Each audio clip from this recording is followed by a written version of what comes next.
What's up, everyone? Tonight, we're about to step into a world where absolute power wore silk stockings, and where the most dangerous game wasn't chess, but simply existing within 20 miles of the French court. Picture this.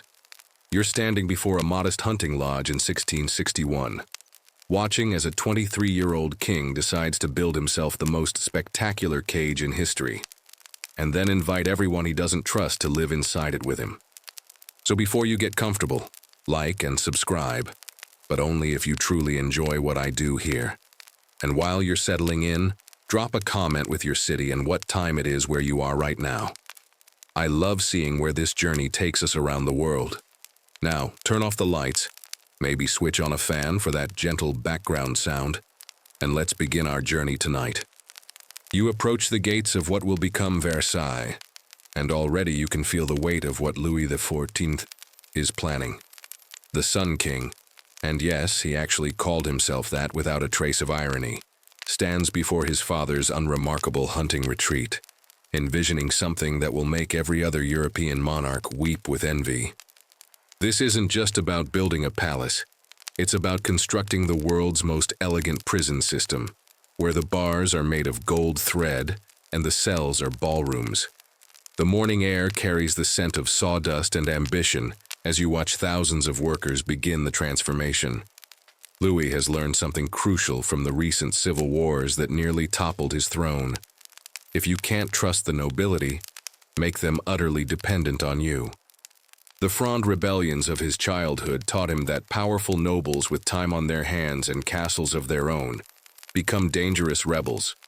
So why not gather them all in one place where you can watch them perform elaborate rituals of submission, while slowly bankrupting themselves trying to keep up with court fashion?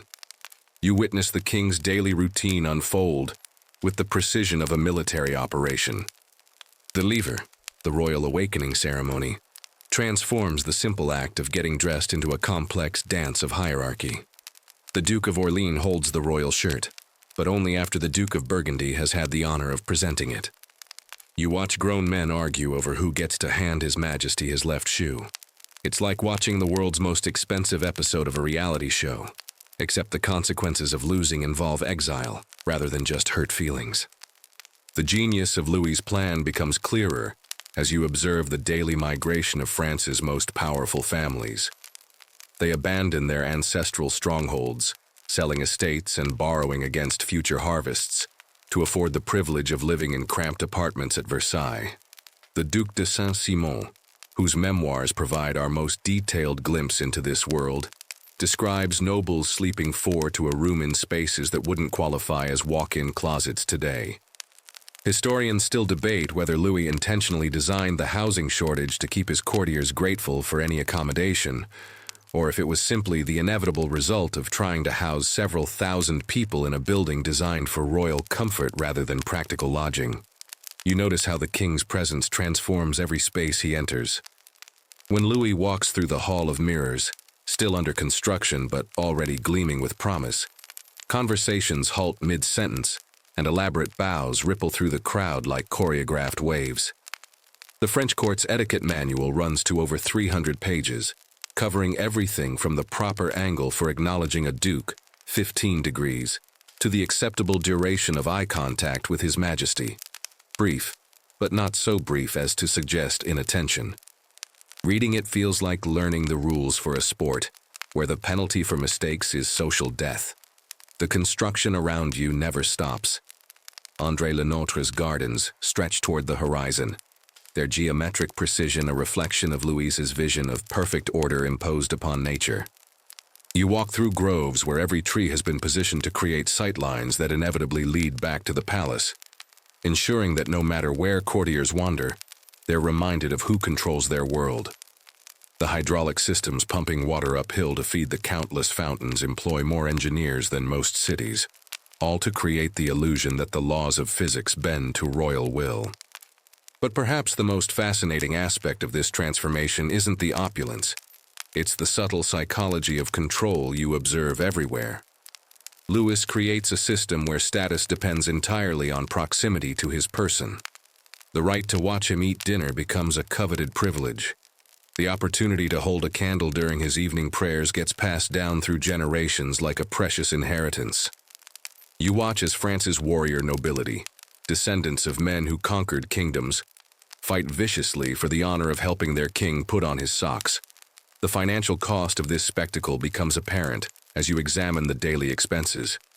The palace consumes roughly half of France's annual tax revenue, a fact that the king seems to view as proof of his magnificence rather than evidence of poor fiscal planning. Historians still debate whether Louis understood the long-term economic consequences of his building project, or if he simply operated on the principle that appearing wealthy was more important than actually being wealthy. The royal accounting books, when they're kept at all, read like fantasy novels written by someone with no understanding of mathematics. You sense the irony that permeates every golden surface.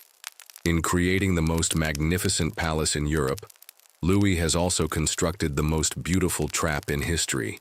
His nobles, once independent power brokers in their own regions, become entirely dependent on royal favor for everything from their morning chocolate to their evening entertainment.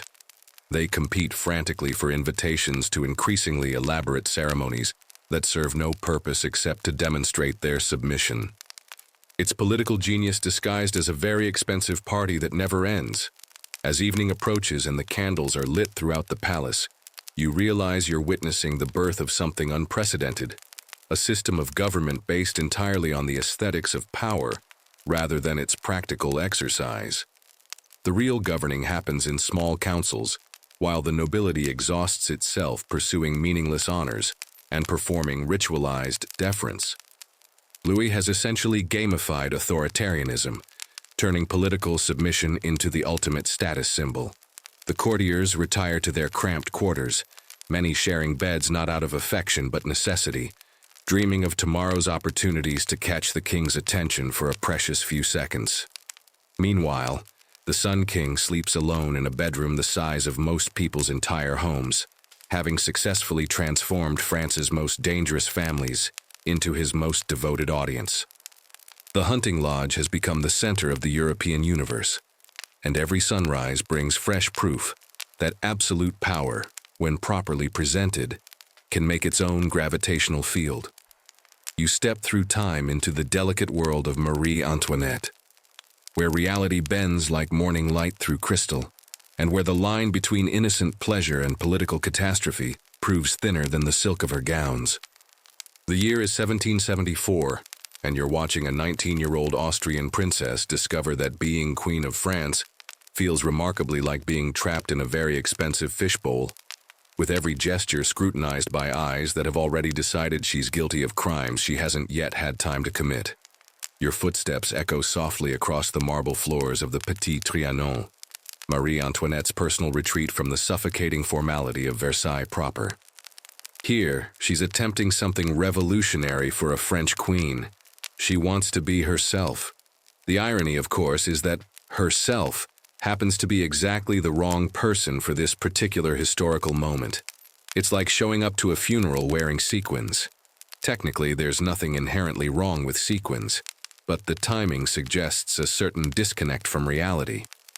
The morning air in her private gardens carries the scent of roses and impending disaster, though you notice she seems aware of only the roses. Marie Antoinette moves through her carefully constructed pastoral fantasy with the graceful confidence of someone who genuinely believes that if she builds a beautiful enough world, the ugly one outside will simply cease to exist. She's commissioned an entire fake village, the Hameau de la Reine, where she can play at being a simple shepherdess, complete with perfumed sheep and servants dressed as peasants, who are better fed than most actual peasants. You watch her morning routine unfold in her private chambers, a ritual that costs more than most French families see in a lifetime. Her chocolate arrives on silver trays carried by liveried servants who've been instructed to move with the silence of ghosts. The Queen's hair, a masterpiece of engineering that requires 3 hours and enough powder to bake bread for a small village, reaches heights that seem to defy both gravity and common sense.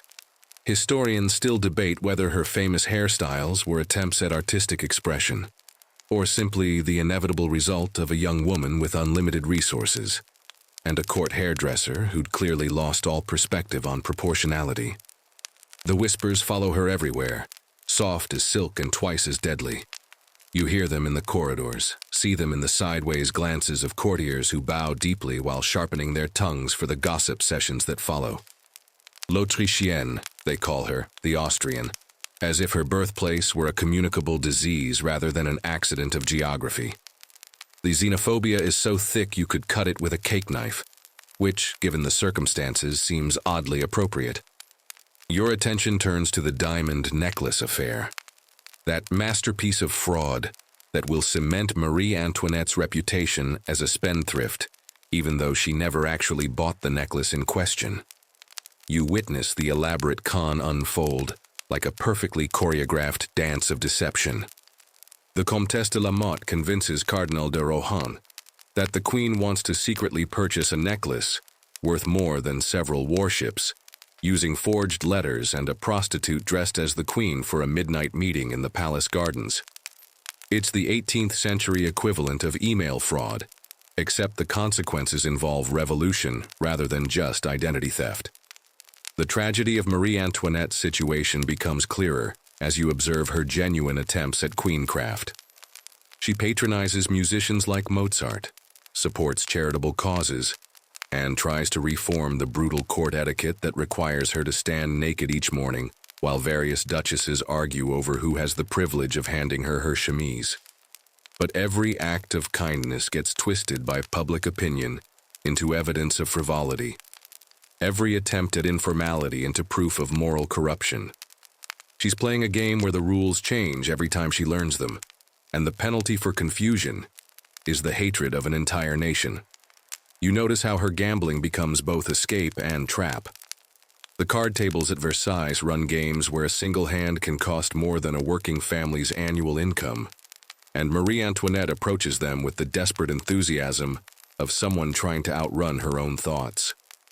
She loses with the same regal grace she brings to everything else, as if financial ruin were simply another court ceremony requiring proper posture and a pleasant expression. Her gambling debts become public knowledge, feeding the pamphlets that transform her into a symbol of aristocratic excess, even as France teeters toward bankruptcy.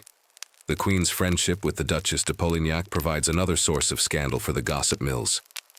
You observe their intimate conversations in the Petit Trianon's Chinese pavilion, noting how Marie Antoinette's face lights up with genuine affection in her friend's presence.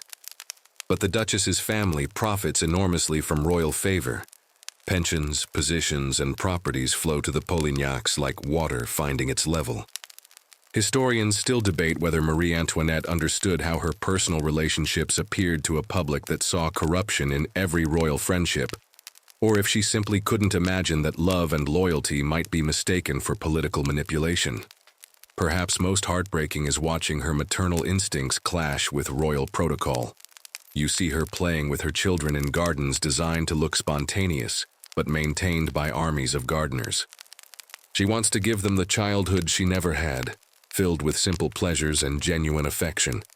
But every game of hide-and-seek requires the participation of 20 servants, and every picnic needs a full security detail.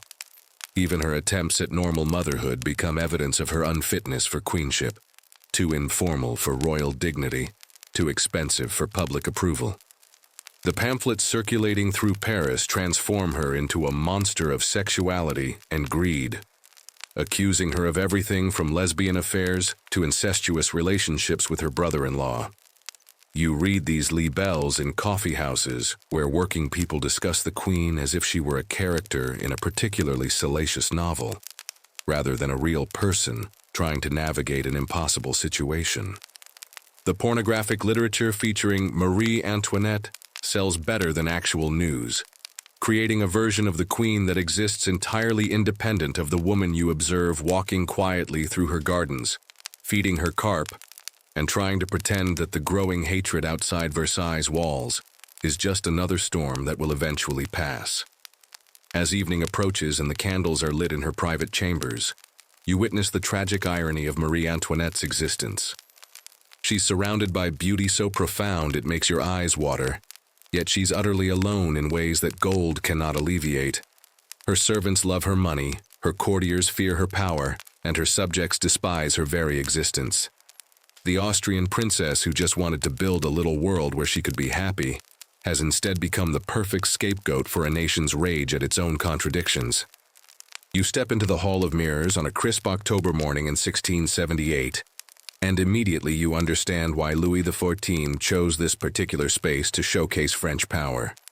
17 mirror-clad arches stretch before you like portals into infinity, each one reflecting not just light but the carefully orchestrated theater of absolute monarchy.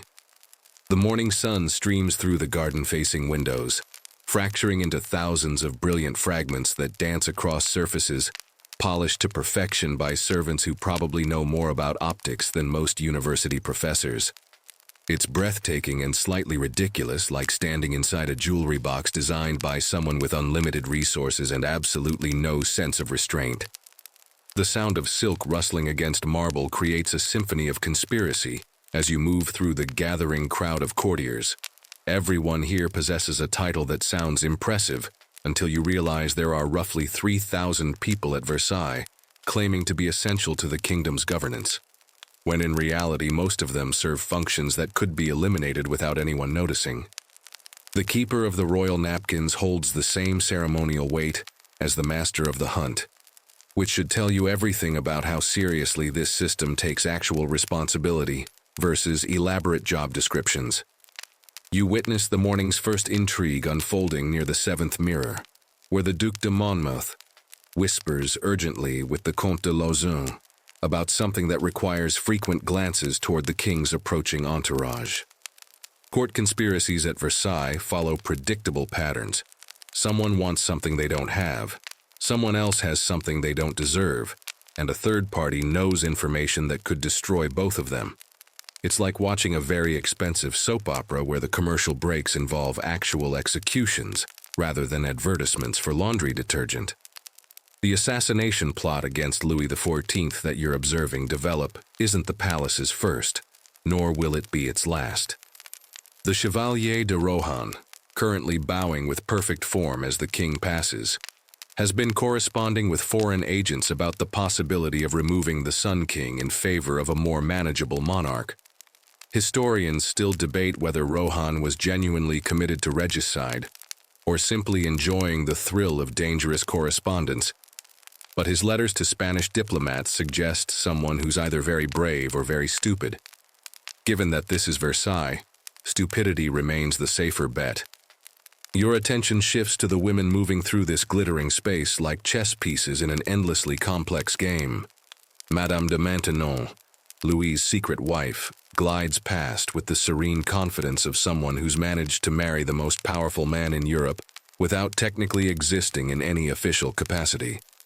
Her influence operates through suggestion rather than command, making her simultaneously the most powerful and most vulnerable person in the room. She's mastered the art of being indispensable while appearing invisible, which is probably the only survival strategy that works when you're married to someone who thinks he's divinely appointed. The mirrors reflect more than just faces and finery. They capture the elaborate dance of information that flows through Versailles, like blood through arteries. You notice how conversations halt and resume based on who enters and exits your vicinity, how certain topics become suddenly fascinating or impossibly dull depending on the political weather. The Marquise de Montespan, Louis's former mistress, navigates this space with the careful grace of someone who remembers having power, but no longer quite trusts her footing. Her presence creates ripples of tension that spread through the room like stones dropped in still water. The attempted poisoning of the Dauphin's food that you witness being discovered creates the kind of controlled chaos that Versailles handles with practiced efficiency. The master of the royal kitchens appears with appropriate alarm, but no actual surprise. This is the third suspected poisoning attempt this month, and the palace has developed protocols that would impress modern security services. Tasters sample everything, servants work in pairs to monitor each other, and even the salt gets checked for unusual crystalline structures.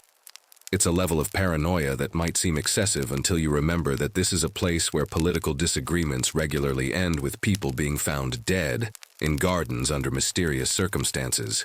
You observe the foreign ambassadors moving through this space like anthropologists studying an alien civilization. The Spanish envoy carries himself with the stiff dignity of someone representing a declining empire, trying to maintain appearances, while the English ambassador displays the practical cynicism of a nation that executed its own king and isn't particularly impressed by divine right theories. The Dutch representative seems most comfortable here, probably because the Netherlands has been making money off French extravagance for decades and sees Versailles as an excellent customer rather than a threatening neighbor.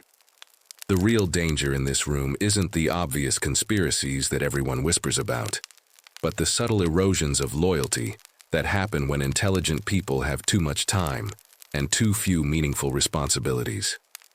You watch the Duc de Bourgogne engage in what appears to be casual conversation about hunting dogs with 3 other nobles, but their body language suggests they're actually discussing something considerably more seditious.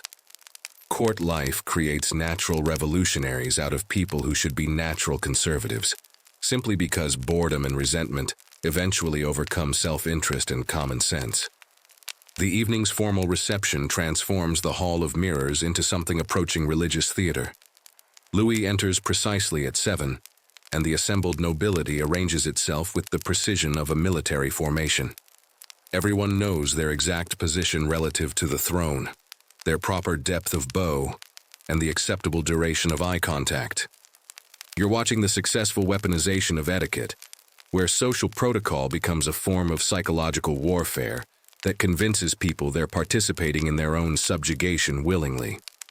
Perhaps most fascinating is how the mirrors themselves become tools of surveillance and counter-surveillance.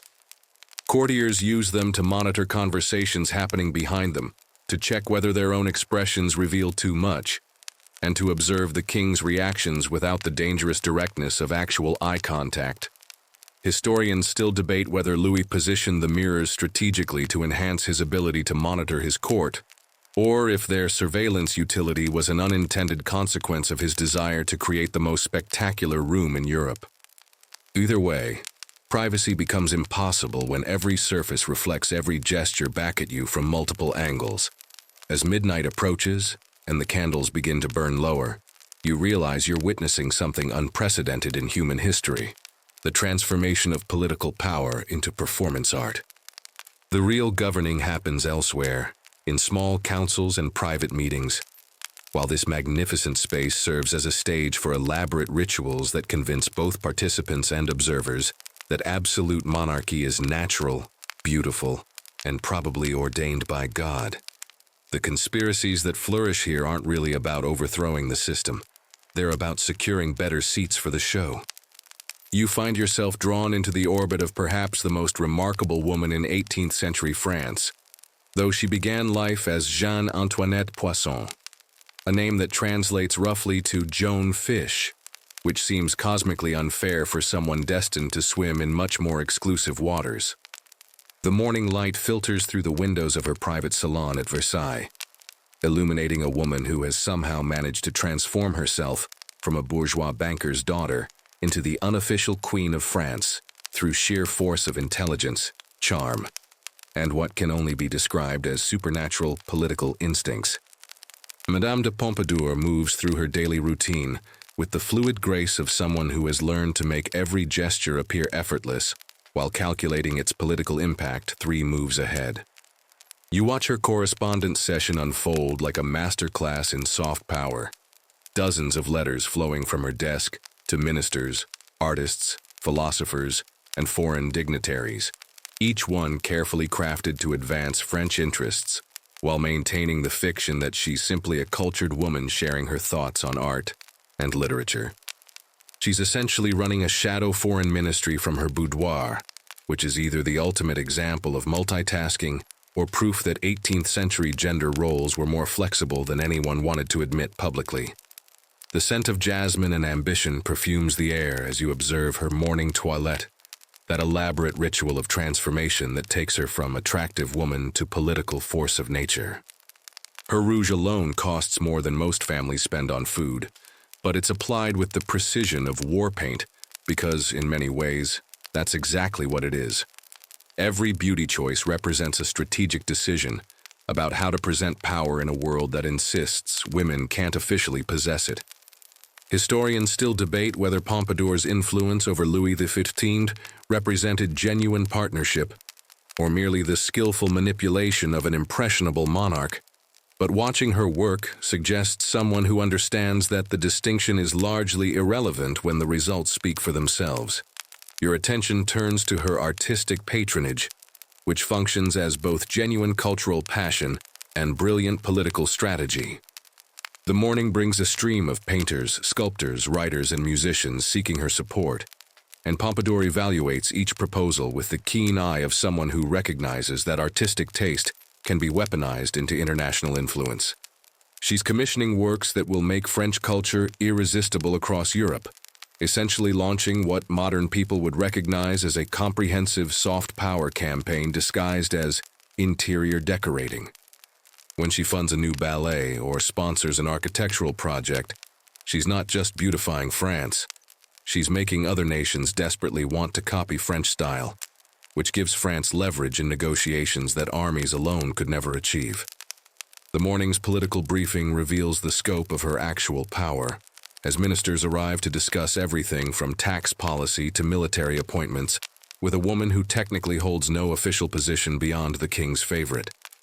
You witness conversations that would make modern political scientists weep with envy.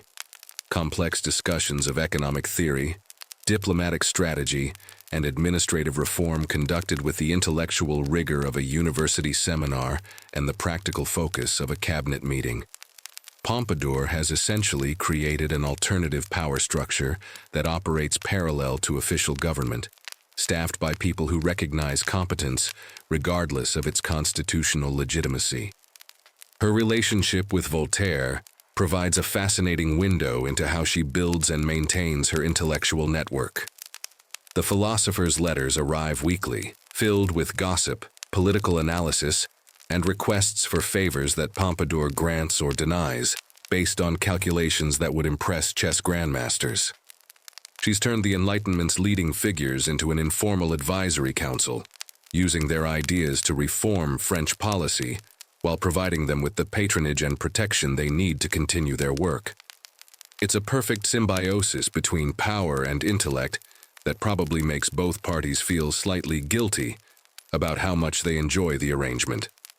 You notice how she handles the delicate balance between her public role as royal mistress and her private function as policy advisor. The morning brings visitors who want to petition the king through her influence, each one requiring careful evaluation of their request's merit, their ability to pay appropriate fees, and the political implications of their success or failure. Pompadour has essentially become France's unofficial prime minister, but she must disguise her authority as feminine influence rather than acknowledge it as actual governance. She's performing intellectual leadership while pretending to be merely decorative, which requires acting skills that would challenge professional performers. Her financial acumen becomes apparent as you examine her investment portfolio and business interests. Pompadour doesn't just spend royal largesse, she multiplies it through strategic investments in everything from porcelain manufacturing to real estate development. She's building an economic empire that ensures her continued influence even if royal favor should waver, demonstrating the kind of long-term thinking that seems remarkably rare among people who live at court. Historians still debate whether her business success reflected natural talent or insider knowledge gained through her political position. But the result suggests someone who understood that money and power are convertible currencies in ways that most aristocrats prefer not to contemplate. Perhaps most impressive is watching her navigate the constant threat of replacement that hangs over every royal favorite. You observe her morning routine of reviewing intelligence reports about potential rivals, young women being positioned at court by ambitious families hoping to catch the king's attention. Rather than responding with jealousy or sabotage, Pompadour approaches these challenges with the strategic thinking of a general defending territory. She identifies threats early, neutralizes them through strategic alliances or alternative opportunities, and maintains her position through superior competence rather than mere physical attraction. The education she provides to young women at court reveals another dimension of her influence. Pompadour essentially runs an informal finishing school for ambitious ladies, teaching them everything from language skills to political analysis, creating a network of allies who owe their advancement to her guidance. She's building a power structure that will outlast her own tenure, ensuring that French politics will continue to benefit from female intelligence long after she's gone. It's legacy building disguised as social mentoring, and it's absolutely brilliant. As evening approaches and the candles are lit in her private study, you realize you're witnessing something unprecedented. A woman who has managed to seize real political power in a system designed to exclude her from it entirely. Pompadour hasn't just influenced policy. She's essentially governed France for nearly 2 decades while maintaining the polite fiction that she's simply a well-educated companion to the king. She's proven that intelligence, properly applied, can overcome almost any institutional barrier, even in a world that insists such barriers are divinely ordained and absolutely immutable. You drift into the perfumed shadows of Versailles, where love affairs bloom like dangerous flowers in carefully tended gardens, their beauty matched only by their capacity to destroy entire political dynasties. The morning air carries whispered confessions and hastily folded letters, each one a potential diplomatic crisis wrapped in silk ribbon and sealed with wax that will melt under the heat of scandal. Here, in these corridors where power and passion intertwine like dancers in a minuet, you witness how the human heart consistently proves itself capable of toppling empires that armies couldn't touch. Your footsteps echo softly across marble floors still warm from last night's secret meetings, as you follow the invisible trails of France's most dangerous love stories. The Duc de Richelieu moves past you with the satisfied stride of a man who has just concluded negotiations that weren't exactly about trade agreements, his morning correspondence concealing love letters between diplomatic pouches in a filing system that would make modern intelligence agencies weep with admiration. Richelieu has essentially turned romance into statecraft, seducing the wives and daughters of foreign diplomats with the same strategic precision most people reserve for chess matches, except the stakes involve actual countries rather than wooden pieces. You observe the morning routine of the Comtesse de Mailly, whose love affair with Louis XV has elevated her from minor nobility to unofficial queen, though her hold on power proves as fragile as morning mist. She moves through her toilette with the careful grace of someone who knows that today's passion can become tomorrow's political liability, applying rouge that costs more than most people's annual income, while mentally calculating how long her influence might last if the king's attention should wander. The mathematics of royal mistresses involve complex equations where beauty, intelligence, and political utility must balance perfectly, and even small miscalculations can result in exile rather than mere heartbreak. The secret marriage of the Duc de Berry to a woman far beneath his station creates ripples of scandal that you feel spreading through the palace like wine stains on white silk.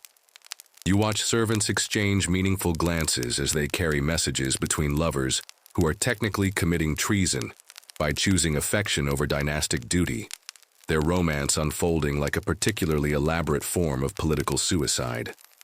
Historians still debate whether Berry understood that marrying for love rather than strategic alliance would eventually cost him his inheritance and position, or if he simply operated on the romantic principle that some things matter more than kingdoms, which is either beautifully noble or spectacularly naive depending on your perspective. Your attention turns to the extraordinary case of the Chevalier de Lorraine, whose relationship with Monsieur, the king's brother, operates in that fascinating gray area where homosexual love affairs become matters of international diplomacy. The morning brings letters from various European courts expressing concern about French policy decisions that seem mysteriously aligned with the Chevalier's personal interests, creating situations where pillow talk essentially becomes foreign policy. It's remarkable how consistently bedroom politics manage to influence actual politics, as if Cupid had decided to moonlight as a diplomatic attaché with a particularly twisted sense of humor. You witness the tragic romance between the Princesse de Conti and the Comte de la Marche, unfold like a slow-motion catastrophe that everyone can see coming, but no one seems able to prevent. Their love letters, intercepted by the Royal Intelligence Service, read like poetry, written by people who understand that their passion will probably destroy them, but find themselves unable to care about consequences when faced with genuine emotional connection. The princess risks everything for a man who can offer her nothing but affection, which either represents the triumph of human feeling over political calculation or proves that even very intelligent people can make spectacularly poor decisions when their hearts get involved. The morning's gossip sessions reveal how extramarital affairs function as both entertainment and intelligence gathering for the French court. You listen to conversations where adultery gets discussed with the analytical precision usually reserved for military campaigns, as courtiers debate which liaisons might influence policy decisions and which represent mere recreational activity. The Marquise de Pompadour's network of informants includes several ladies whose romantic entanglements provide direct access to enemy secrets, creating situations where French national security depends partly on the sexual satisfaction of foreign diplomats' wives. Perhaps most fascinating is the case of Madame de Maintenon, whose secret marriage to Louis XIV represents the ultimate transformation of mistress into power broker. You observe her morning conferences with ministers who technically outrank her, but practically defer to her judgment on everything from military appointments to religious policy. She's managed to convert romantic attachment into governmental authority, proving that in a system based on personal relationships rather than institutional structures, the distinction between pillow talk and cabinet meetings becomes largely theoretical. The attempted elopement of the Duke of Orléans with his cousin creates the kind of scandal that you feel reverberating through diplomatic channels across Europe. Their planned escape to England would have created a succession crisis that could have destabilized the entire continent, but their love affair gets discovered when servants find travel documents hidden in a prayer book, which suggests either poor operational security or possibly divine intervention depending on your theological inclinations. The romance ends with exile rather than marriage, demonstrating that even princes can't always choose love over duty, though they can certainly try in ways that create maximum political chaos. You notice how the palace's architecture itself seems designed to facilitate romantic intrigue, with hidden staircases connecting apartments that officially have no relationship to each other, and private gardens where accidental encounters can be carefully orchestrated by people who understand that proximity plus opportunity usually equals scandal. The builders of Versailles apparently recognize that royal courts naturally generate love affairs, the way gardens produce flowers, and they thoughtfully provided appropriate infrastructure for romance that could destabilize governments. As evening approaches and the candles create intimate pools of light throughout the palace, you realize you're witnessing how human emotion consistently proves itself capable of overwhelming even the most carefully constructed political systems. These love affairs aren't just personal dramas. They're evidence that people will choose happiness over security, passion over prudence, and connection over calculation, even when they're operating at the highest levels of international power. The French court's romantic scandals reveal something profound about human nature. We're apparently willing to risk everything for love, even when everything includes actual kingdoms. The night's final love letters get written by candlelight, each one a potential piece of evidence in future treason trials. Yet the writers continue composing them with the hopeful persistence of people who believe that somehow, against all historical precedent, their particular romance might be the one that ends happily. It's touching and slightly ridiculous, like watching someone try to build sandcastles during incoming tide. Beautiful, doomed, and utterly, recognizably human. You enter the nursery wing of Versailles, where childhood innocence collides with the brutal machinery of dynastic politics, and you immediately sense the tragic irony that permeates these silk-lined chambers. The morning light filters through windows designed to showcase royal splendor, illuminating children who possess everything except the one thing that might actually matter: the freedom to become themselves rather than symbols of their bloodline's ambitions. These are the princes and princesses of France, raised in luxury so profound it becomes its own form of poverty, educated for roles that will consume their humanity, while demanding they smile gracefully throughout the process. Your footsteps echo softly across floors where royal children play games that double as lessons in the exercise of absolute power, their laughter carrying undertones of something that sounds almost like desperation. The Dauphin, heir to the throne, moves through his morning lessons with the careful precision of someone who has learned that every gesture will be analyzed for evidence of fitness to rule, his childhood essentially functioning as an extended audition for a role he can never choose to decline. His tutors discuss military strategy and diplomatic theory with a 7-year-old who should probably be more concerned with toy soldiers than actual armies. But the requirements of kingship apparently don't include the luxury of age-appropriate interests. You observe the peculiar education of royal daughters, who receive training in languages, arts, and politics that would challenge university students, all while being reminded that their primary function involves marrying strategically chosen foreign princes they'll meet on their wedding days. The Princess Maria de Laide practices harpsichord with the focused intensity of someone preparing for a performance that will determine international alliances, her musical mistakes potentially translating into diplomatic incidents if she fails to charm her future husband's court. It's like training someone to be simultaneously ornamental and functional, which requires the kind of psychological flexibility that probably explains why so many royal children develop interesting personality quirks later in life. The morning brings news of another royal infant's death, the third this year, and you witness how the palace machinery handles grief with the same ceremonial precision it applies to celebrations. The baby's death gets recorded in official chronicles as evidence of God's mysterious will, rather than acknowledgement of the brutal medical practices that probably contributed to the tragedy, because admitting that royal healthcare might be fundamentally flawed would undermine the entire theoretical foundation of divine right monarchy. The surviving children watch their siblings' funeral preparations with the solemn attention of people learning that their own mortality is a political inconvenience rather than a natural human condition. Your attention turns to the case of the Duke of Burgundy, whose intellectual gifts and moral sensitivity make him spectacularly unsuited for absolute monarchy in ways that everyone recognizes, but no one can officially acknowledge.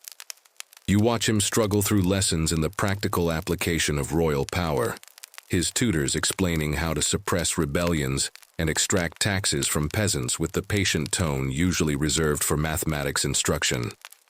Historians still debate whether Burgundy's early death represented a tragic loss for French political development or divine mercy that spared him from the psychological destruction of actually having to rule according to the principles his education demanded he embrace. The royal children's correspondence reveals the extent to which their emotional lives become matters of state policy. Their letters get read by ministers before reaching intended recipients. Their friendships require diplomatic approval, and their romantic interests undergo the kind of background investigation usually reserved for foreign spies.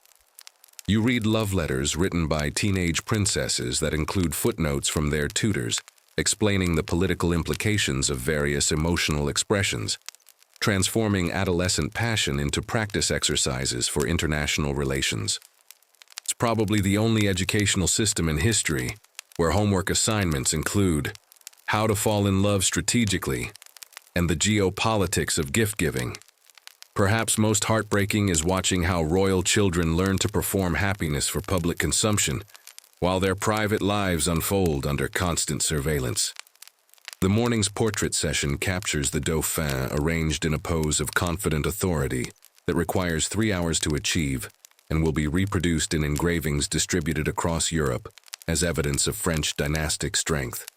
His actual personality, curious, gentle, and showing alarming tendencies toward empathy, must be carefully concealed because those qualities are considered dangerous in future absolute monarchs. The gap between the public prince and the private child grows wider each year, until you suspect he might forget which version represents his authentic self. You witness the tragic case of Princess Louise Marie, whose obvious intelligence and political instincts make her infinitely more qualified for governance than her male siblings. Yet her education focuses on embroidery and religious devotion because female competence is considered a design flaw rather than a national asset. She conducts informal policy discussions with visiting diplomats that demonstrate understanding of economic theory and military strategy that would impress cabinet ministers, but these conversations must be disguised as polite social chatter because acknowledging her capabilities would challenge assumptions about gender roles that underpin the entire political system. The medical treatment of royal children provides another window into how privilege can become its own form of abuse. You observe court physicians applying treatments to royal patients that they would never inflict on commoner children, apparently operating on the theory that royal blood requires more aggressive intervention than ordinary human circulation. The Prince de Conti receives mercury treatments for conditions that probably require rest and nutrition, while his sister gets bled regularly to prevent the accumulation of excessive intelligence, which court doctors consider unhealthy in young women. The marriage negotiations for teenage princesses unfold like complex financial transactions, where the commodity being traded happens to possess feelings and opinions that everyone agrees should be irrelevant to the proceedings. You watch the Princess of Parma's betrothal arrangements being finalized while she sits in the same room embroidering altar cloths, her future husband selected based on strategic considerations that have nothing to do with her preferences or even her basic compatibility with the chosen candidate.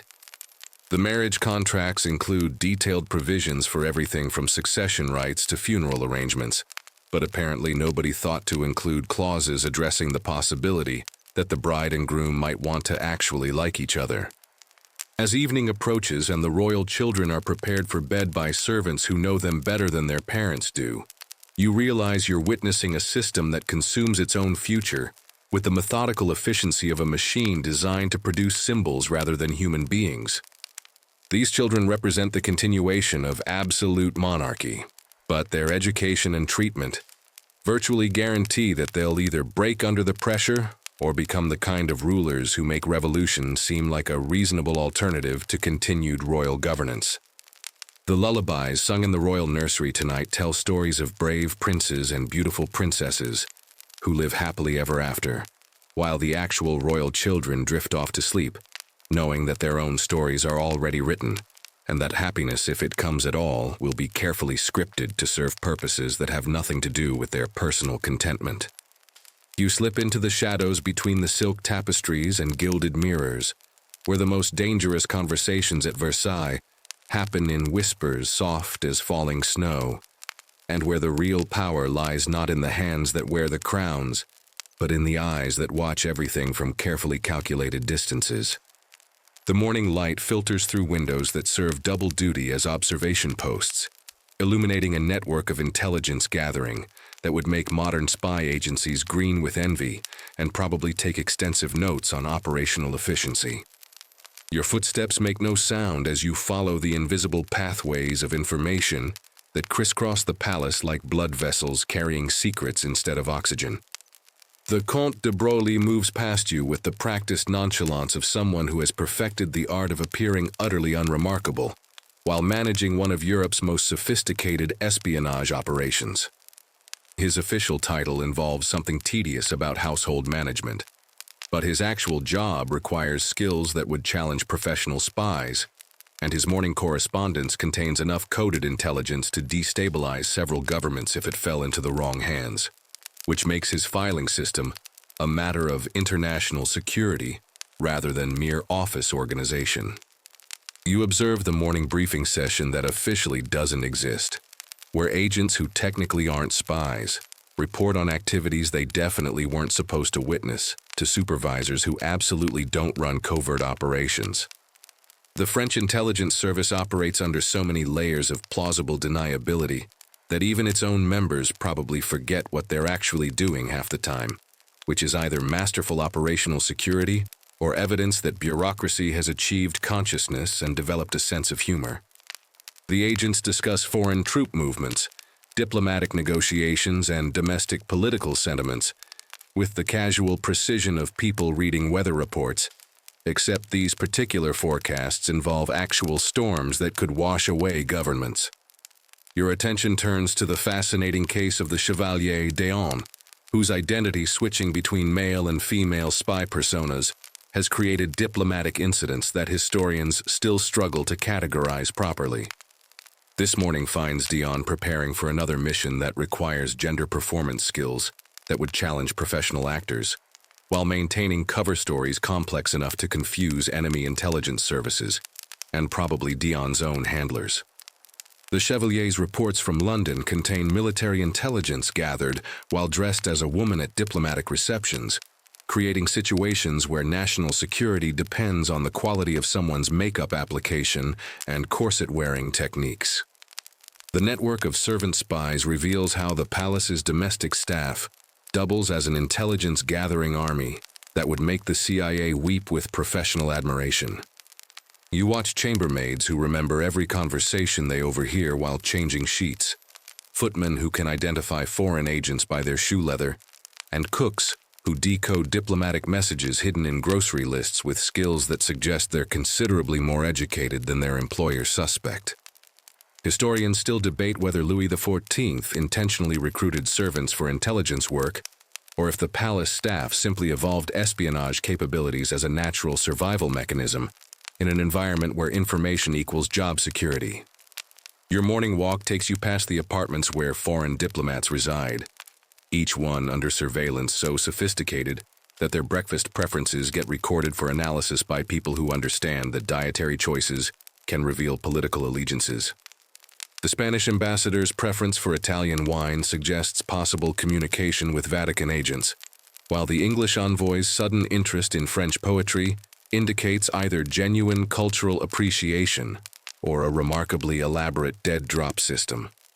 The intelligence reports read like restaurant reviews, written by people with advanced degrees in paranoia and possibly too much time on their hands. The code-breaking operation hidden in the palace library demonstrates how the French have turned literary criticism into a form of national defense. You observe scholars who officially study medieval manuscripts, but actually spend their time deciphering intercepted diplomatic correspondence, using techniques that blend classical education with mathematical innovation.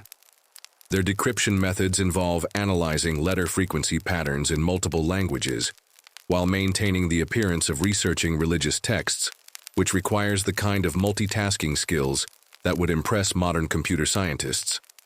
Perhaps most ingenious is the network of agents operating within the church hierarchy, where confession booths serve double duty as intelligence collection points and religious ceremonies provide perfect cover for clandestine meetings. The Abbé de Bernis, officially concerned with spiritual matters, actually manages a network of clerical spies who gather information during religious services, attended by foreign diplomats seeking divine guidance for their secular scheming. The mixing of sacred and profane intelligence work creates moral complications that church theologians probably prefer not to examine too closely. You witness the morning's counterintelligence briefing, where French agents report on foreign spies operating within Versailles, with the bemused tolerance of hosts discussing uninvited but predictable party guests. The palace apparently contains representatives from every major European intelligence service, all spying on each other with such transparent obviousness that the real game involves determining which apparent spies are actually double agents working for someone else entirely. The complexity of the deception layers creates situations where nobody seems entirely certain who they're actually working for, which might be the most sophisticated security measure ever devised, or simply evidence that spycraft has evolved beyond human comprehension. The attempted assassination plot against Madame de Pompadour that you observe being investigated reveals how personal vendettas get entangled with international espionage in ways that create diplomatic incidents. The would-be assassin carries papers suggesting Austrian involvement, but the investigation uncovers evidence pointing to English financing, Spanish weapons, and possibly Russian coordination, creating a conspiracy so international that determining which country to blame becomes a diplomatic challenge that requires its own secret negotiations. As evening approaches and the candles are lit in rooms where shadows serve as natural camouflage for people who professionally don't exist, you realize you're witnessing the birth of modern intelligence work. The French spy network at Versailles operates with sophistication that won't be matched again until the 20th century, using techniques that blend human psychology, technological innovation, and bureaucratic efficiency into something approaching an art form. The night's final intelligence reports get filed in locations so secret that the filing system itself is classified, while agents prepare for tomorrow's operations, involving covers so elaborate they probably require rehearsal time and possibly costume fittings. The real power at Versailles doesn't rest with the people wearing crowns. It belongs to the ones collecting information about everyone else's secrets, which seems like the kind of lesson that every generation has to learn the hard way.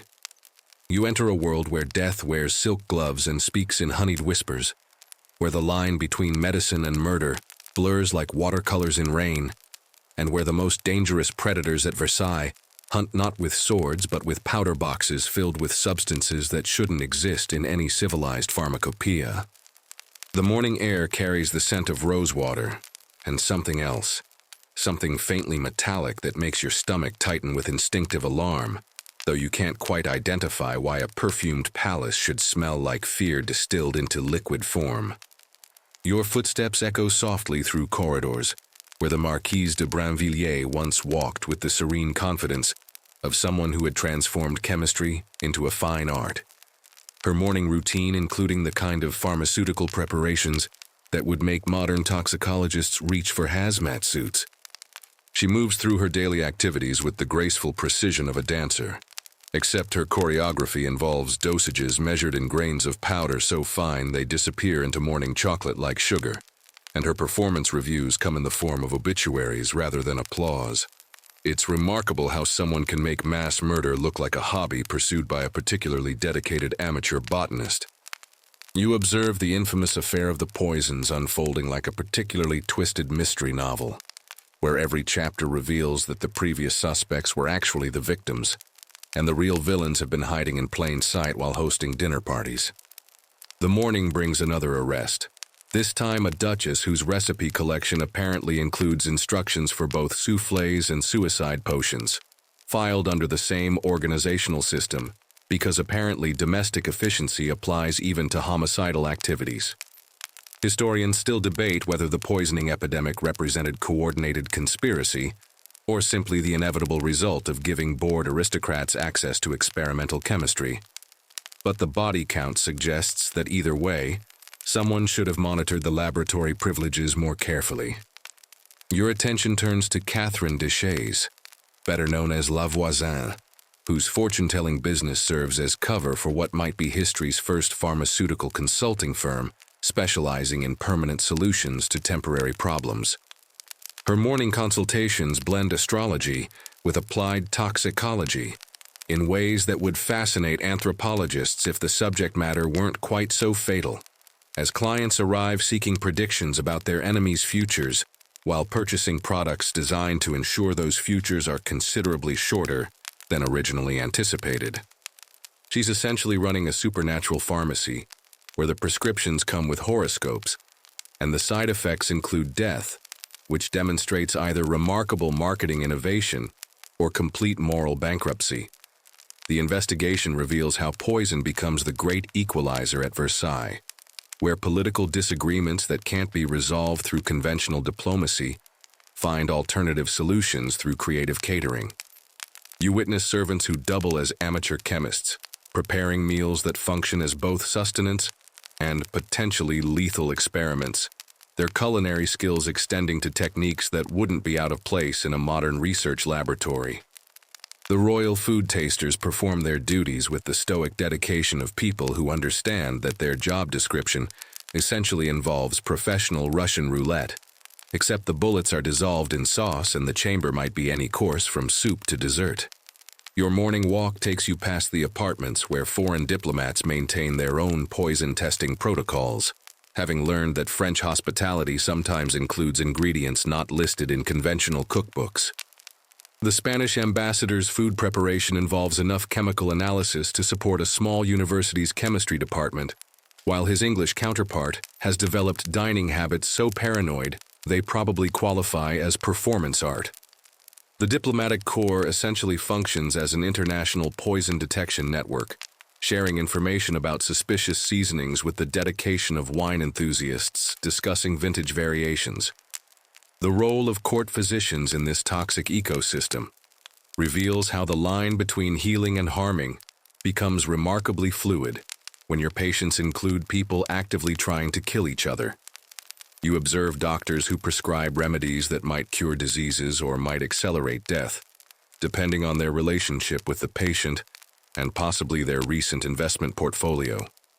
The medical treatments at Versailles involve substances so exotic they require international smuggling operations to obtain, creating situations where healthcare and international espionage intersect in ways that probably violate several different types of professional ethics simultaneously.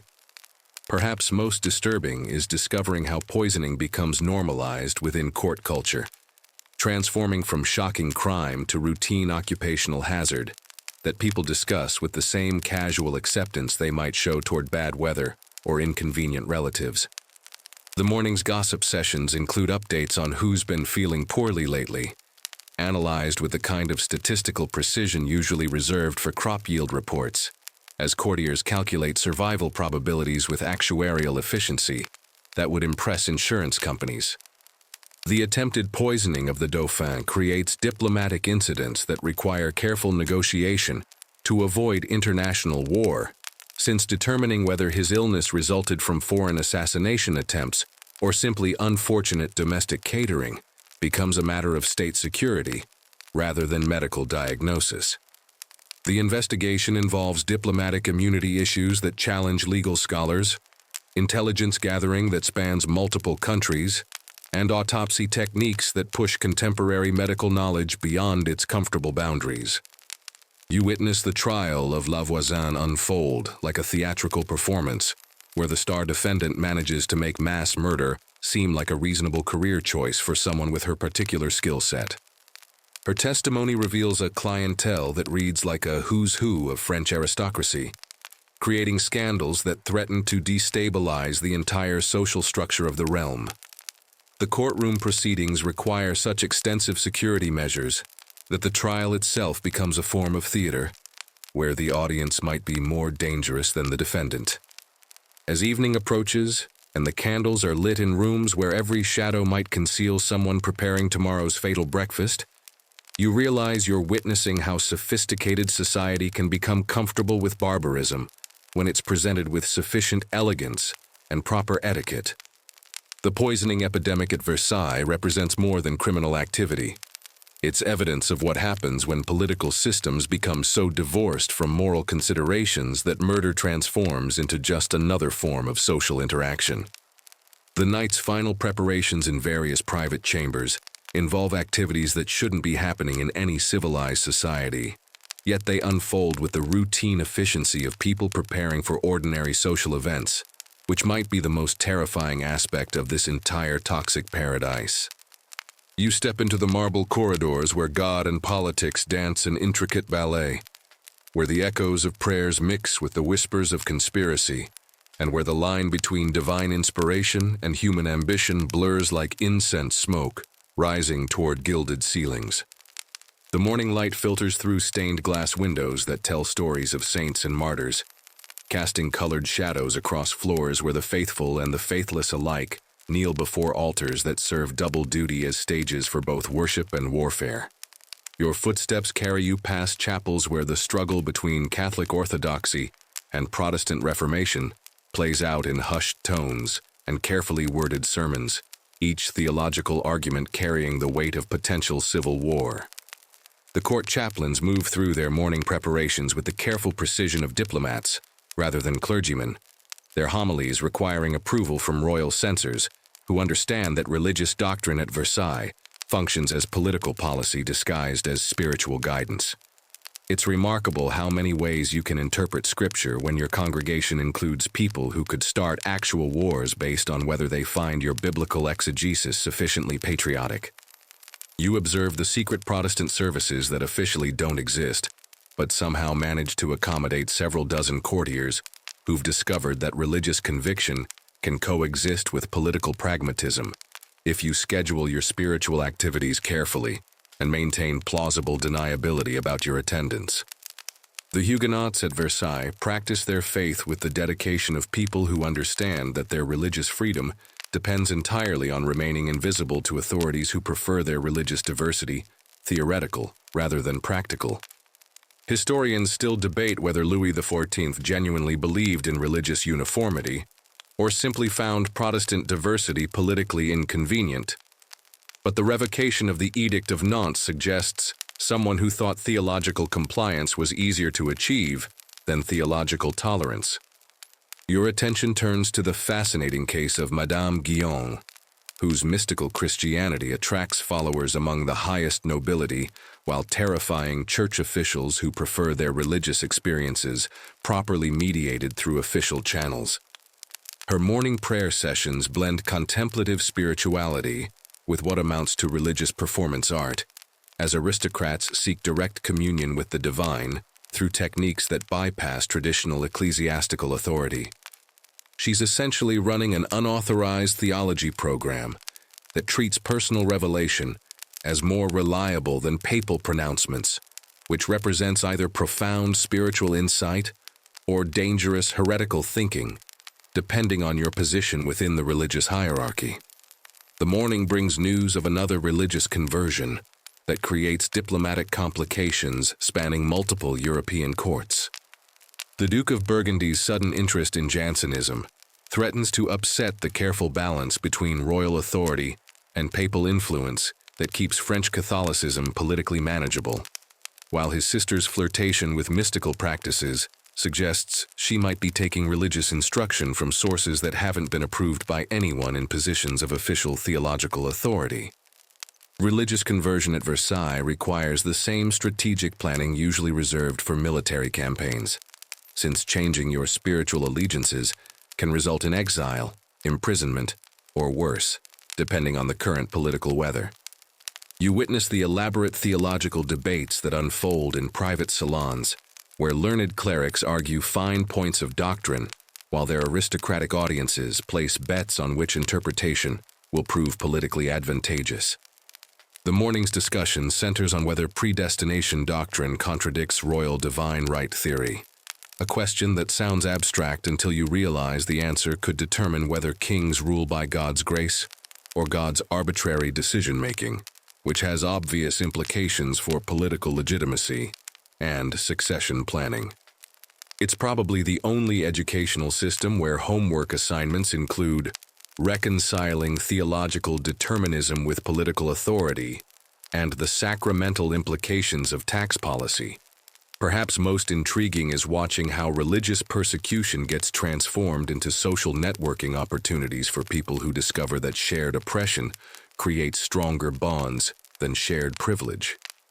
You observe the underground Catholic resistance that emerges in response to royal religious policies, their covert meetings blending genuine spiritual devotion with political organizing that would impress modern civil rights activists.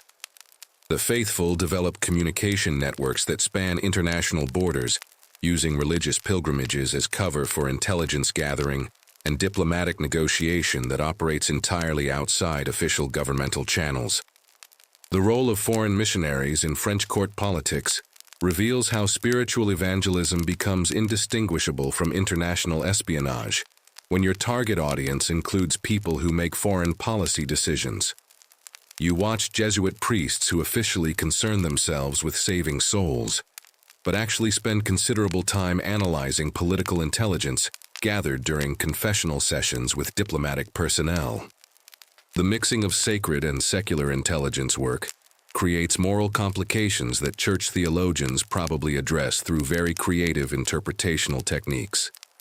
Your morning walk takes you past the apartments where religiously motivated assassination plots get planned with the same methodical attention to detail that other people might apply to garden party organization.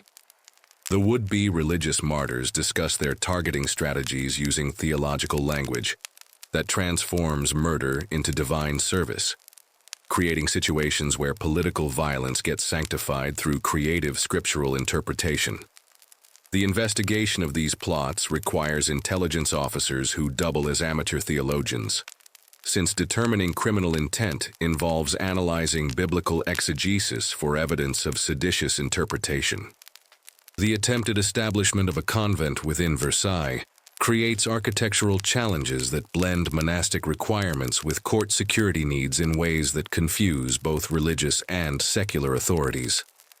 The proposed cloister must accommodate contemplative prayer, while providing adequate surveillance opportunities for royal intelligence services, creating design problems that challenge architects who probably never expected their professional training to include expertise in sacred architecture and domestic espionage simultaneously.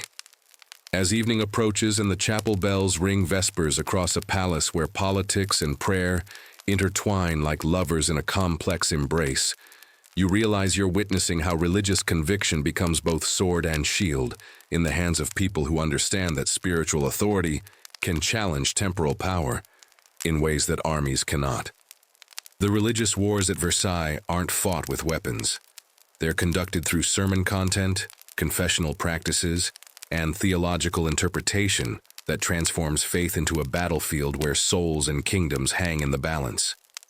The night's final prayers rise toward heaven, carrying petitions that blur the line between spiritual supplication and political intelligence gathering, while faithful souls seek divine guidance for very earthly problems that involve international diplomacy, domestic policy, and the eternal question of whether God really cares about the religious preferences of French royalty. You drift into the gilded heart of France's financial catastrophe, where mathematics becomes poetry, written in red ink, and where the most dangerous equations at Versailles involve calculating how long a kingdom can survive when its expenses exceed its income by margins that would make modern economists weep into their spreadsheets. The morning light illuminates account books that read like fiction novels written by someone with a very dark sense of humor and absolutely no understanding of basic arithmetic, each page revealing new creative approaches to spending money that doesn't actually exist. Your footsteps echo through treasure rooms that contain more IOUs than actual treasure, while Finance Minister Jacques Necker moves past you with the haunted expression of someone trying to explain quantum physics to people who think mathematics is a form of sorcery. His morning briefings to the king involve discussions of national debt that require scientific notation to express properly, though Louis XVII apparently believes that very large numbers are simply very impressive, rather than very problematic. It's like watching someone try to fill a bathtub with the drain removed, except the bathtub is France, and the water is gold coins that seem to evaporate upon contact with royal spending habits. You observe the daily routine of court expenditures unfold with the methodical precision of a military operation designed to bankrupt entire continents. The morning's purchases include enough silk to dress a small army, sufficient gold leaf to plate several churches, and food bills that could feed actual armies for months, all justified as necessary expenses for maintaining royal dignity. The royal household consumes roughly 40% of France's total tax revenue, which either represents the most expensive performance art project in human history or evidence that someone fundamentally misunderstood the relationship between income and expenditure. Your attention turns to the fascinating financial mathematics of Marie Antoinette's fashion budget, which operates according to economic principles that exist nowhere in conventional accounting theory. Her morning wardrobe consultation involves decisions that affect international trade balances, as her choice between Italian silk and English lace can determine which European economy receives enough French gold to finance actual wars against France. Historians still debate whether her shopping habits represented conscious economic policy or simply the inevitable result of giving unlimited purchasing power to someone who views money as a theoretical concept rather than a finite resource. The morning brings another meeting of the Assembly of Notables, those fortunate individuals who've been invited to discuss France's financial crisis while steadfastly refusing to contribute any actual solutions that might affect their own wealth. You witness debates about tax reform that resemble philosophical discussions about the nature of fairness, conducted by people who apparently believe that theoretical justice is more important than practical solvency. The nobility's approach to taxation follows the principle that other people should definitely pay more, while they themselves should probably pay less, which represents either sophisticated economic theory or advanced selfishness depending on your perspective. You notice how the palace's maintenance costs alone exceed the GDP of several smaller European nations, as an army of servants maintains buildings that require constant repair due to their spectacular impracticality. The daily expenses include gold paint touch-ups that cost more than most people's annual salaries, fountain maintenance that requires engineering degrees to understand, and garden upkeep that employs more people than many actual towns. Versailles has essentially become a money-consuming machine so efficient that it might qualify as a form of performance art, except the audience is an entire nation slowly starving while watching the show. The international borrowing schemes reveal how France has essentially mortgaged its future to pay for its present, with loan agreements that read like suicide notes, written in very polite diplomatic language. You examine documents showing that France owes money to countries it's currently fighting wars against, creating situations where military victories become economically counterproductive, because defeating your enemies also means losing your creditors. The financial statements require international cooperation to understand, since calculating France's actual debt involves currencies from countries that may not exist by the time the loans come due. Perhaps most remarkable is watching how the court's gambling culture amplifies the kingdom's financial instability, as nobles lose fortunes at card tables, while their king borrows money to pay for the tables, cards, and refreshments for the games where his subjects lose money they borrowed from him. The evening's gaming sessions involve enough money to finance entire military campaigns, all wagered on activities that produce no economic value except entertainment, for people who probably should be more concerned with the fact that their kingdom is approaching bankruptcy. The attempted financial reforms proposed by various finance ministers get rejected, with the consistency of people throwing life preservers back into stormy seas, as the court demonstrates remarkable unity in opposing any changes that might affect their spending habits. You witness cabinet meetings where ministers explain basic economic principles to nobles, who listen with the polite attention usually reserved for foreign languages they have no intention of learning, their expressions suggesting they find mathematics personally offensive. Your morning walk takes you past construction projects that continue despite the kingdom's insolvency, as new wings get added to palaces that already cost more than national governments, while workers receive payments in promises rather than actual currency. The building projects operate according to the economic principle that if you're already impossibly far in debt, additional debt becomes essentially meaningless, which either represents sophisticated financial strategy or complete disconnection from mathematical reality. As evening approaches and the candles are lit with wax that costs more per ounce than most families spend on food, you realize you're witnessing the financial equivalent of a slow-motion avalanche, where each day's expenses make tomorrow's bankruptcy more inevitable, while everyone involved seems determined to pretend that economic gravity doesn't apply to people with sufficiently impressive titles. The night's final accounting reveals numbers so large they require new mathematical concepts to express properly, while financial advisors prepare reports that essentially amount to very polite explanations of why kingdoms cannot survive when they spend infinity dollars while earning finite revenues, though their recommendations will probably be ignored by people who think budgets are suggestions rather than laws of economic physics. You descend into the vast underground world that exists beneath Versailles' marble floors, where the real work of maintaining royal fantasy happens in spaces that never see sunlight, and where thousands of servants move through tunnels and service corridors like blood cells, keeping a magnificent but fundamentally dysfunctional organism alive. The air down here carries scents of soap, sweat, and secrets, the honest smells of labor that must be carefully concealed from the perfumed world above, where the illusion of effortless luxury requires enormous effort that nobody wants to acknowledge. Your footsteps echo through service corridors designed with the efficiency of a military installation, as you follow the morning migration of workers whose names history won't remember, but whose daily labors make possible every gilded moment that history does record.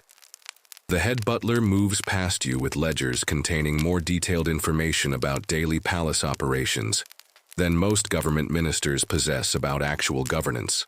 His organizational skills managing logistics that would challenge modern event planners.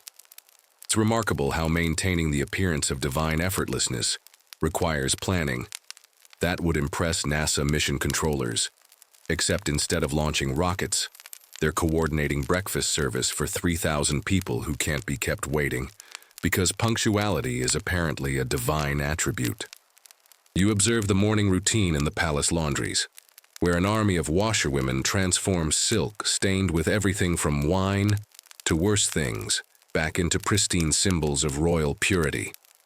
Their techniques involve chemical knowledge that rivals university laboratories, mixed with practical experience that comes from cleaning up after people whose idea of personal responsibility stops at choosing which crown to wear. The laundry schedules operate with military precision because apparently clean linen is essential to absolute monarchy, though nobody seems entirely clear on whether this represents practical necessity or theoretical symbolism.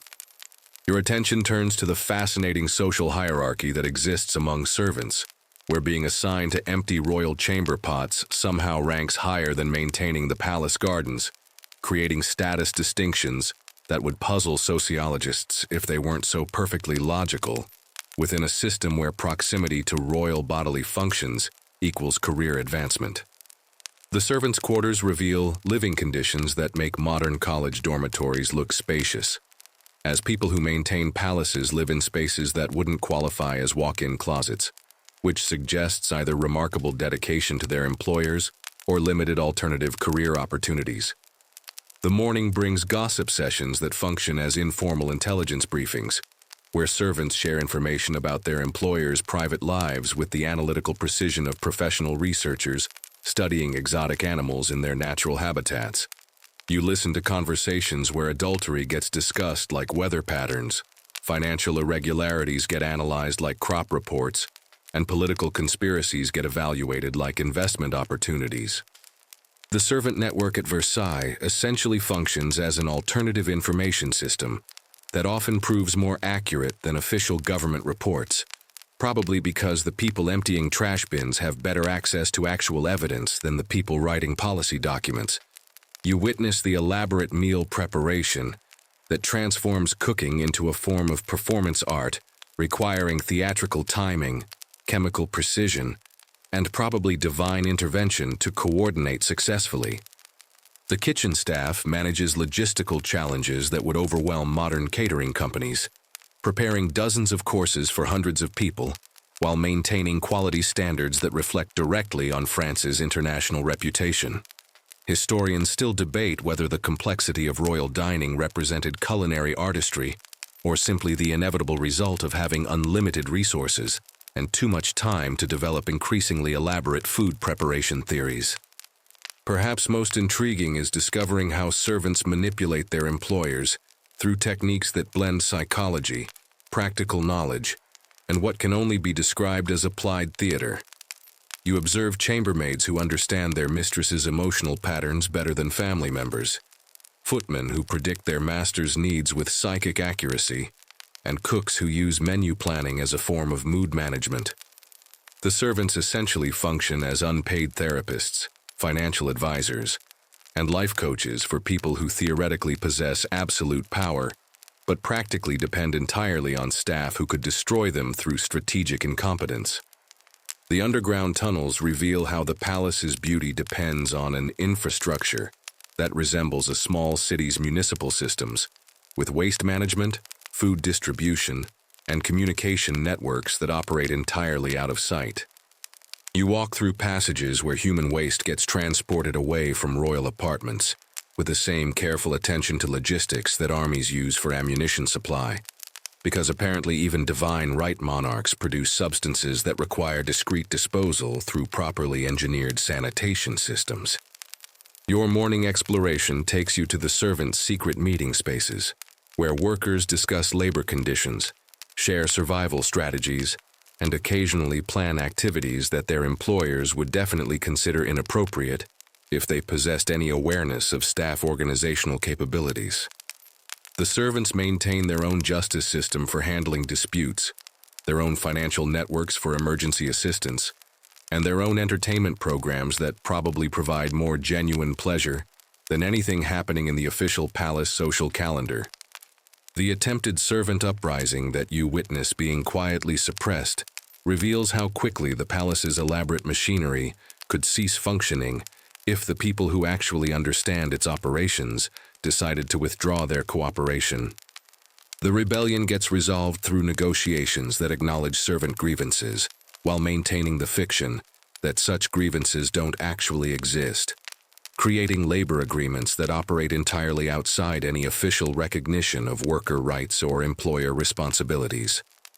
As evening approaches and the servants begin their night shifts in spaces lit by candles that cost less than the ones burning upstairs but provide the same essential service, you realize you're witnessing the foundation that supports everything magnificent about Versailles.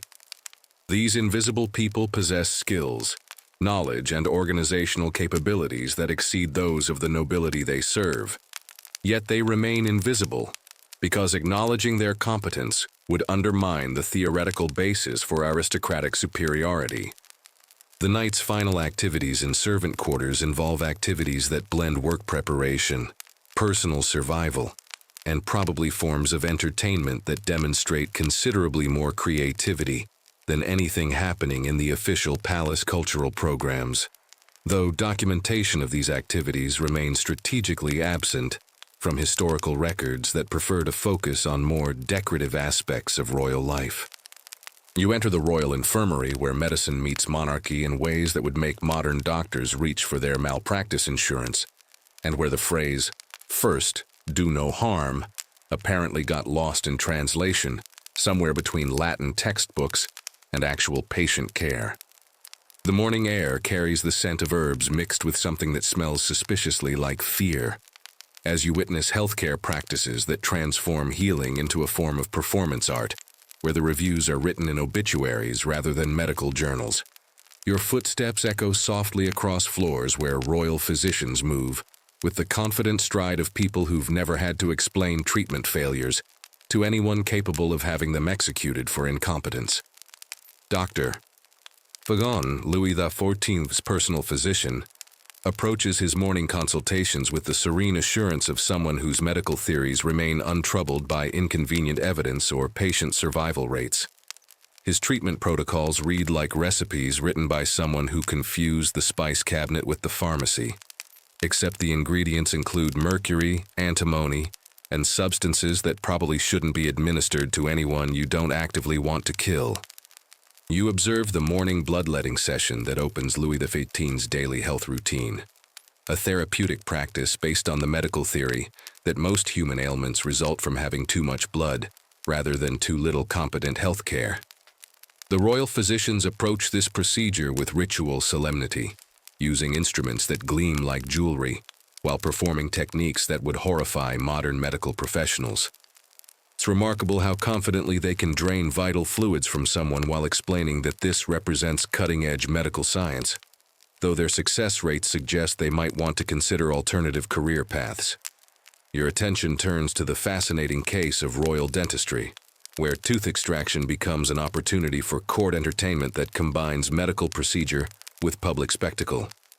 You watch the preparation for Marie Antoinette's dental surgery, which requires more planning than most military campaigns, and involves audience seating arrangements that suggest someone confused medical treatment with theatrical performance.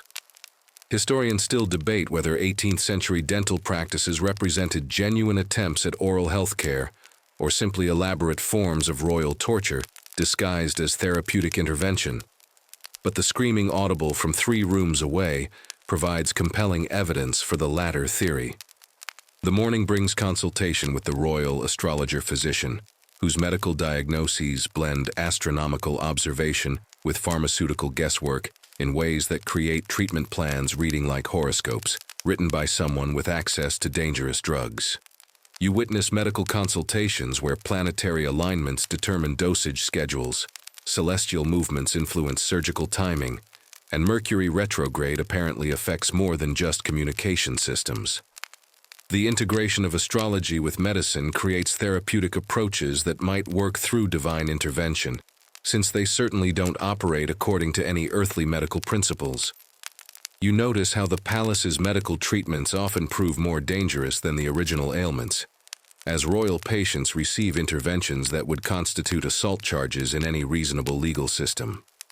The morning's medication preparation involves substances so toxic that the preparation rooms require ventilation systems usually reserved for industrial applications, while treatment protocols include procedures that seem designed to test exactly how much abuse the human body can survive before surrendering entirely. Perhaps most disturbing is watching how medical experimentation gets disguised as royal healthcare, as court physicians test theories on patients who can't exactly decline treatment from people appointed by divine right monarchy. You observe procedures that belong in research laboratories rather than patient care facilities, conducted by practitioners whose qualifications include court connections rather than actual medical training. The royal family essentially functions as unwilling test subjects for medical theories that range from merely useless to actively homicidal. The attempted treatment of the Dauphin's mysterious illness reveals how political considerations influence medical decisions in ways that prioritize royal image over patient welfare. You witness consultations where physicians debate treatment options based on their potential impact on succession planning rather than therapeutic effectiveness, creating situations where medicine becomes subordinate to political necessity. The medical reports read like diplomatic documents designed to maintain international confidence in French royal health, while carefully avoiding any acknowledgement of actual medical incompetence. Your morning walk takes you past the royal pharmacy, where medications get prepared according to recipes that blend traditional folk remedies with experimental chemistry in combinations that would challenge modern toxicologists to identify. The pharmaceutical preparations include ingredients sourced from international trade networks that span continents, creating medicine cabinets that represent more global diversity than most modern hospitals, while probably delivering considerably less therapeutic benefit.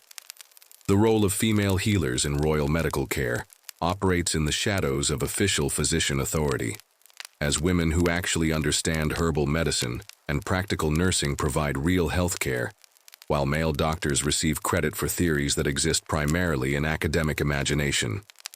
You observe midwives, herbalists, and folk healers, whose practical knowledge exceeds that of university-trained physicians, yet their contributions remain officially invisible, because acknowledging female medical competence would undermine theoretical foundations of male intellectual superiority. As evening approaches and the medical consultations conclude with treatment plans that sound more like elaborate suicide attempts than healthcare protocols, you realize you're witnessing how privilege can become its own form of persecution when it includes access to medical care that operates independently of effectiveness or safety considerations. The royal medical system represents the ultimate example of how unlimited resources combined with limited knowledge can create healthcare that's simultaneously the most expensive and least effective in human history. The night's final medical preparations involve treatments that will probably require additional medical intervention to address their side effects, creating recursive healthcare cycles where the cure consistently proves worse than the disease. Though nobody seems willing to acknowledge this pattern might indicate fundamental problems with their therapeutic approaches. You step into the final act of this gilded tragedy, where the morning light filters through windows that frame a world on the verge of transformation, and where the air itself seems to shimmer with the electric tension of ending times. The scent of autumn roses drifts through chambers where denial has been perfected into an art form, and where the most powerful people in Europe practice the delicate choreography of pretending that the ground isn't shifting beneath their silk-slippered feet. Your breath mingles with the crisp October air of 1789 as you witness Marie Antoinette's morning routine, continuing with the surreal persistence of ritual in the face of revolution. She moves through her toilette with the graceful precision of someone who has decided that maintaining proper standards matters more than acknowledging inconvenient political realities. her powdered hair rising to heights that seem to defy both gravity and common sense while Paris burns with the light of torches rather than candles. It's like watching someone rearrange deck chairs on a sinking ship, except the ship is decorated with enough gold leaf to blind passing seagulls, and the rearranging involves 3 hours of professional hairstyling. You observe the morning's correspondence arriving from the outside world, each letter bringing news that the court receives with the polite attention usually reserved for weather reports from distant countries. The reports describe crowds gathering in Paris, but the courtiers discuss them with the same detached interest they might show toward rumors of exotic animals in far-off continents, apparently operating on the theory that unpleasant information becomes less real if you maintain sufficient emotional distance from it. The ability to remain serenely uninformed while catastrophe approaches represents either remarkable psychological resilience or complete disconnection from reality. Your attention turns to Louis XVI's daily routine, which continues to revolve around hunting schedules and locksmithing hobbies, while his kingdom dissolves around him like sugar in rain.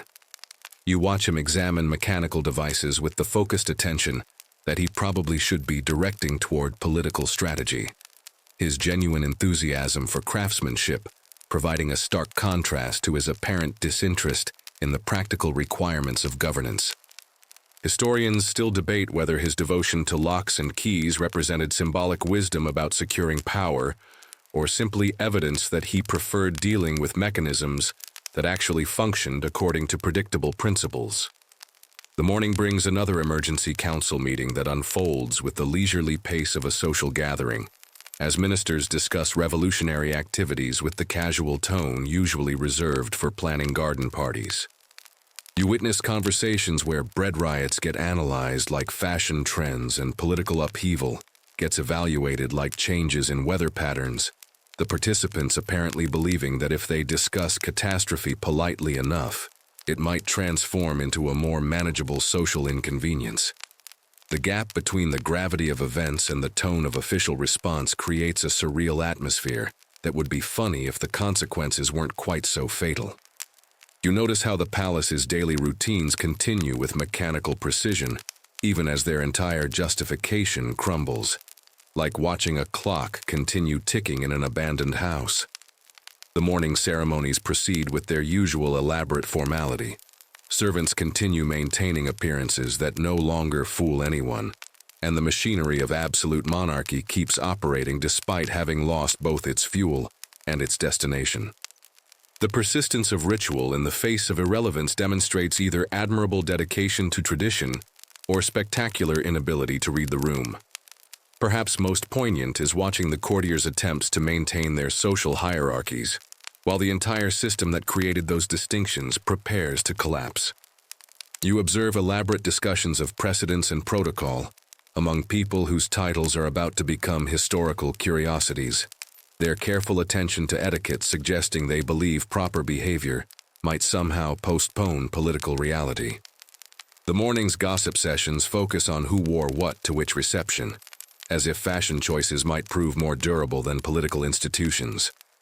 Your morning walk takes you through gardens where the geometric perfection of Le Nôtre's design seems to mock the chaos spreading beyond the palace walls, each perfectly trimmed hedge representing a level of control that exists nowhere else in France. The maintenance continues with obsessive attention to detail, as if keeping the topiaries properly shaped might somehow preserve the social order they were designed to symbolize. The gardeners work with the dedicated focus of people who understand that beauty requires constant effort, even when nobody might be left to appreciate the results. The attempted escape plans that you observe being discussed in hushed tones reveal how the royal family's isolation has left them spectacularly unprepared for practical decision-making outside palace walls.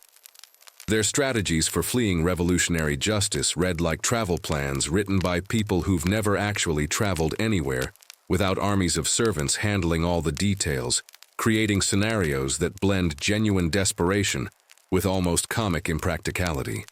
The logistics of royal escape require skills that nobody at Versailles seems to possess, probably because competence at hiding was never considered a necessary qualification for absolute monarchy.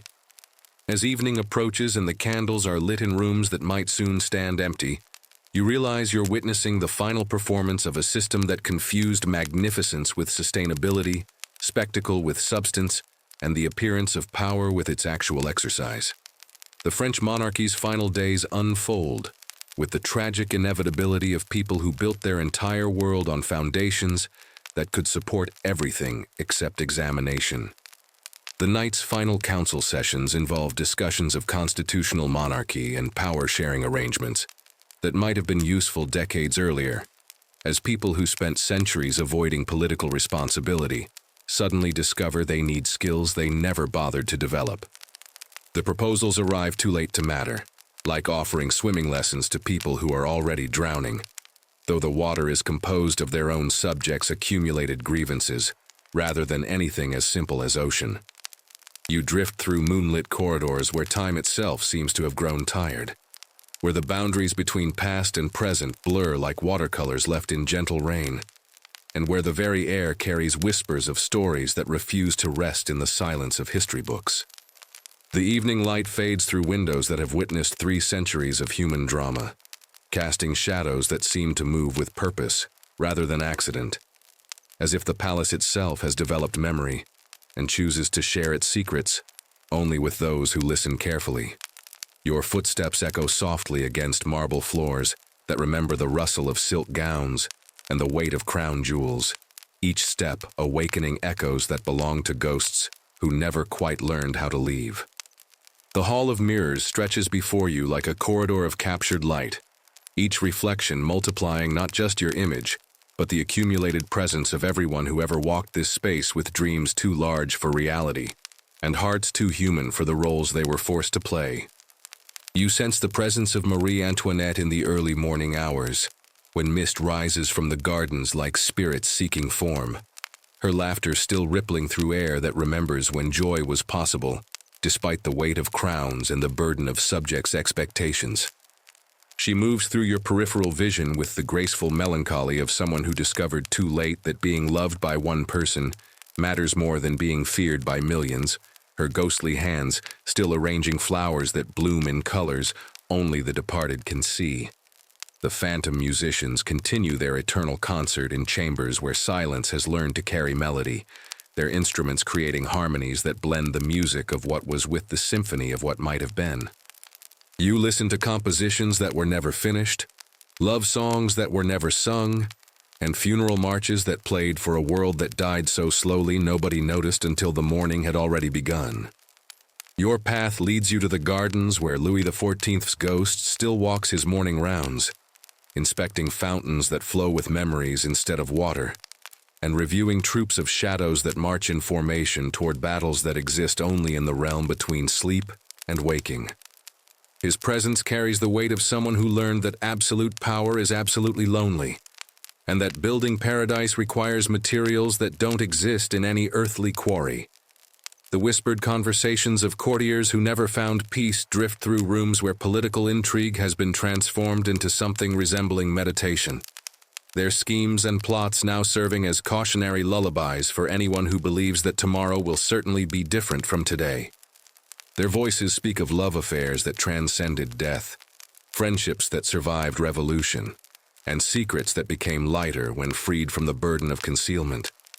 In the quiet spaces between heartbeats, you hear the children who lived and died within these walls, their games of hide-and-seek continuing across centuries, as they search for places where they can simply be young without the weight of dynasty pressing down on their small shoulders.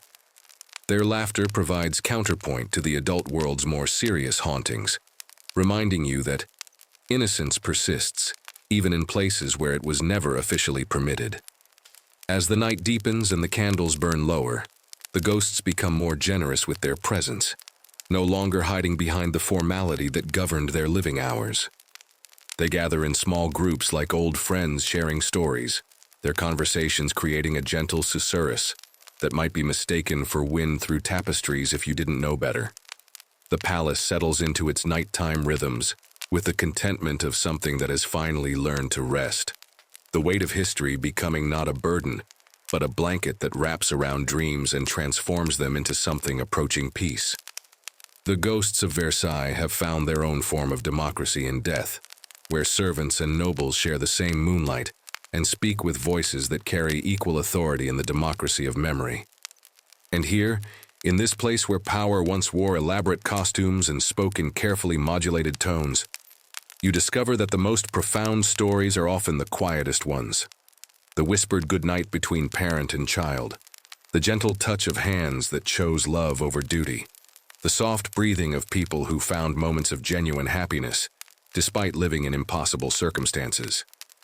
The spirits of Versailles have learned the art of gentle haunting, their presence more comfort than terror, their memories more blessing than curse.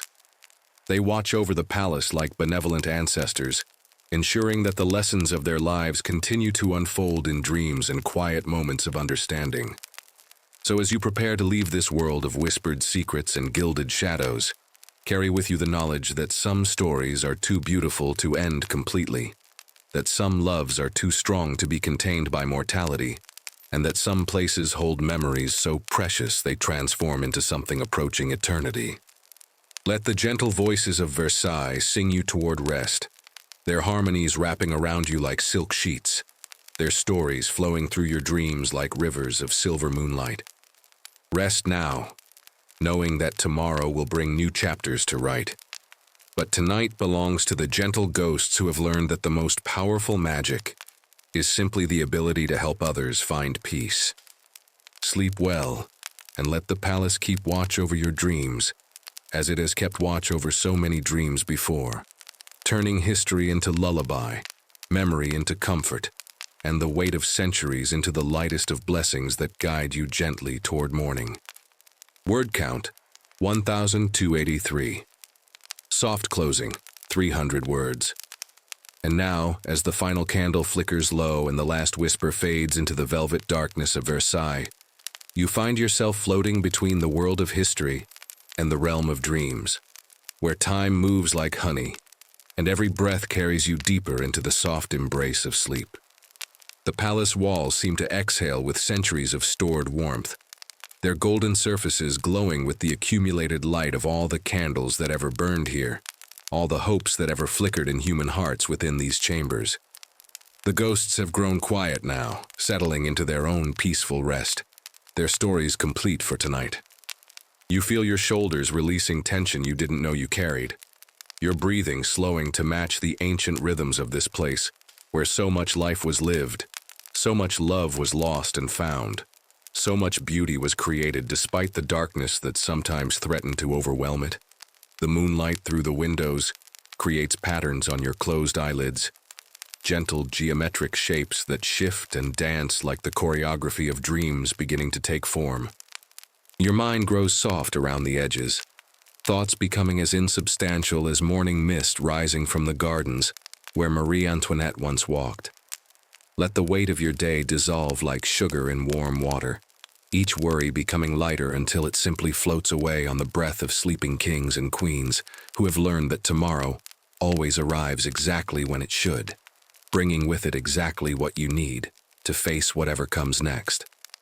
The palace wraps around you now like the most luxurious of blankets, its stories becoming your stories, its peace becoming your peace, its eternal rest guiding you gently into the sweetest of dreams, where you are both royalty and perfectly, beautifully, simply yourself. Rest now, the palace will keep watch. Sleep well, dear dreamer, until morning finds you renewed.